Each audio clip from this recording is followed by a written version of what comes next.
pense que mon rêve, c'est de trouver la bonne balance dans ma vie entre le tennis et le reste. Je m'appelle Caroline Garcia, j'ai 31 ans, je suis française et j'ai grandi à Lyon. J'ai la chance de rejouer à Roland-Garros chaque année.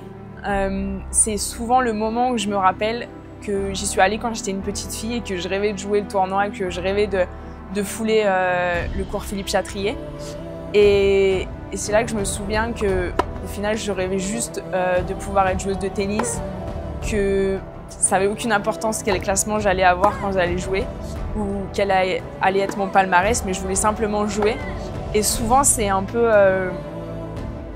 quand j'arrive à Roland-Garros, c'est là que je me rends compte un petit peu de tout le chemin que j'ai parcouru et qu'au début, c'était juste un rêve et que ça me fait du bien des fois de revenir avec les pensées de la Caroline Garcia petite fille.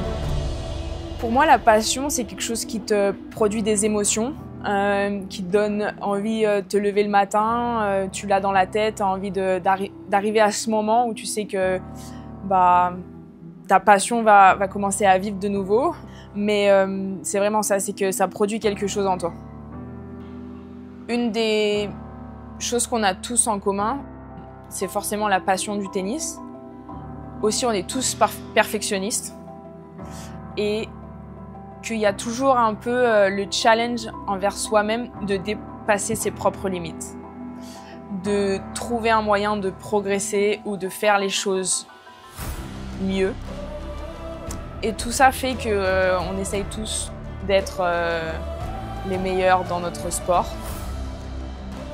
J'ai été perdue sur mon chemin pendant un bon bout de temps parce que j'avais du mal à me rendre compte que ça n'allait pas et pourquoi ça allait pas. Et ce qui m'a fait du bien, c'était quand j'ai choisi d'arrêter ma saison plus tôt l'année dernière, en 2024.